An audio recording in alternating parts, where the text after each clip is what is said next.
जब महाभारत समाप्त हो चुकी थी तो पांचों पांडव ने श्री कृष्ण से पूछा कि अगला आने वाला युग और कलयुग कैसा होगा। तो श्री कृष्ण ने उस समय 5 पांडवों से कहा कि तुम जाकर जंगल में घूम आओ और तुम्हें जो भी चीज दिखे उसका आकार वर्णन मेरे सामने करो। पांचों भाई वन में चले जाते हैं और उन्होंने वन में जो देखा उसे देखकर वो आश्चर्यचकित रह गए। आखिर उन 5 भाइयों ने वन में ऐसा क्या देखा और श्री कृष्ण ने इसके पीछे क्या जवाब दिया, ये जानने के लिए वीडियो को एंड तक जरूर देखिए। इस वीडियो को सब्सक्राइब कीजिए और अपने दोस्तों के साथ शेयर जरूर कीजिए।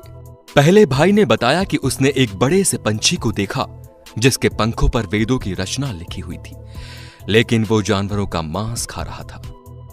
जब अर्जुन ने बताया कि उन्होंने जंगल में ऐसा कुछ देखा तो श्री कृष्ण ने इसके वर्णन में कहा कि कलयुग में ऐसे ही कुछ लोग होंगे जिन्हें बुद्धिमान कहा जाएगा, लेकिन वो दूसरों का नुकसान करने के लिए हमेशा तत्पर रहेंगे और अपना फायदा किसी न किसी तरह से निकलवाने की कोशिश करेंगे। दूसरे भाई ने बताया कि उन्होंने देखा कि एक बड़ा सा पर्वत गिरकर धरती पर आ रहा था और वो एक बड़े वृक्ष से भी नहीं रुका, लेकिन आगे चलकर एक छोटे से पौधे ने उसे रोक दिया। इस पर श्री कृष्ण ने जवाब देते हुए कहा कि कलयुग में सभी की मति मारी जाएगी और वो सिर्फ धन के पीछे भागेंगे और धन रूप में वृक्ष कभी भी उनकी बुद्धि को ठीक नहीं कर पाएगा और उनके मन को शांत नहीं कर पाएगा। अगर वो छोटे से पौधे यानी कि हरि के नाम के बदले उसी समय उनकी समस्या का निवारण हो जाएगा और कलयुग में मन को शांति मिलेगी। इसके बाद आगे चलकर भीम ने एक ऐसी गाय देखी जो अपने बच्चों को इस कदर चाट रही थी कि उसके जिस्म से रक्त बहने लगा, जिसे देखकर भीम हैरान हो गए और जैसे इसका अर्थ स्पष्ट करने को कहा। श्री कृष्ण ने बताया कि कलयुग में लोग अपने बच्चे से इतना प्यार करेंगे कि उनके प्यार के चलते उनका विकास ही रुक जाएगा और कलयुग में बच्चे विकासशील नहीं होंगे। ये माता पिता के प्रेम में ही फंस कर रह जाएंगे।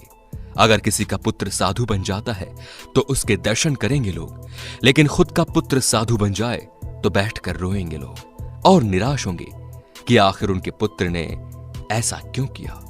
इसके बाद श्री कृष्ण ने कहा कि तुम्हारे पुत्र हमारे नहीं बल्कि उनकी पत्नियों की अमानत हो जाएंगे और बेटियां उनके पतियों की, वह आत्मा भगवान के हवाले हो जाएगी और शरीर मिट्टी में मिल जाएगा। इसके बाद जंगल में उन्होंने 2 सूंड वाले हाथी को देखा, इसीलिए श्री कृष्ण से स्पष्ट करना चाहा।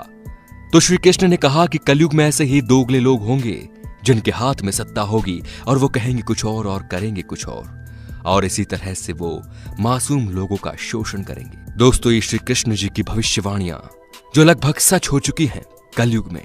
अगर आप इस बात से सहमत हैं तो कमेंट बॉक्स में लिखकर जरूर बताइए और साथ ही साथ ऐसे और भी इंटरेस्टिंग और रहस्यमयी वीडियोस को देखने के लिए हमारे चैनल को सब्सक्राइब करें और बेल आइकन को दबा दीजिए। धन्यवाद।